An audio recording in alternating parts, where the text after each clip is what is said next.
हरियाणा विधानसभा चुनाव से पहले किसानों ने बीजेपी की मुश्किलें बढ़ा दी हैं। हरियाणा के कुरुक्षेत्र में किसानों ने राज्य में बीजेपी को सबक सिखाने और 3 अक्टूबर को पूरे देश में रेल ट्रैक जाम करने की घोषणा कर दी है। किसान पंचायत में हुए इस फैसले से बीजेपी की चिंता बढ़ गई है। हरियाणा में किसानों के समर्थन के बिना चुनाव जीतना नामुमकिन है।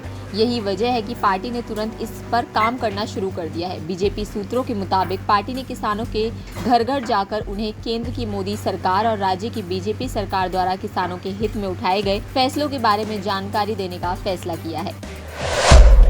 तिरुपति के श्री वेंकटेश्वर स्वामी मंदिर में बांटे गए लड्डुओं को लेकर विवाद थमने का नाम नहीं ले रहा है। इस मामले में सियासत हो रही है।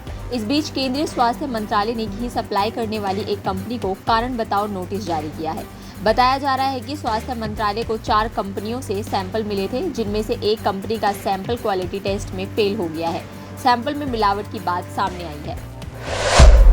झारखंड विधानसभा चुनाव के लिए बीजेपी की तैयारी जोरों पर है। अपने घटक दलों आजसू और जेडीयू के साथ सीट शेयरिंग के फॉर्मूले पर काम कर रही है। भारतीय जनता पार्टी आजसू को 9 से 10 सीटें देना चाहती है। जेडीयू 5 सीटों पर दावा कर रही है, लेकिन बीजेपी 1 सीट देने को मना कर रही है।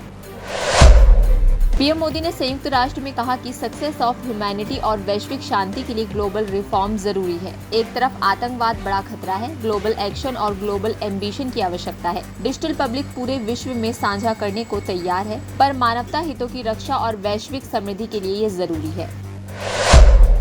बीजेपी 25 सितंबर को सदस्यता महाअभियान चलाएगी। पार्टी इस दिन केंद्र, राज्य, जिला, मंडल से लेकर बूथ लेवल तक सदस्यता महाअभियान का विशेष ड्राइव चलाएगी। पार्टी ने 1 करोड़ से ज्यादा सदस्य बनाने का लक्ष्य रखा है। 25 सितंबर को बीजेपी के संस्थापक दीनदयाल उपाध्याय का जन्मदिन भी है। ऐसे में बीजेपी ने इस दिन विशेष सदस्यता अभियान चलाने का फैसला किया है। इसी तरह देश दुनिया की तमाम जानकारी के लिए आप बने रहिए द फ्रीडम न्यूज के साथ।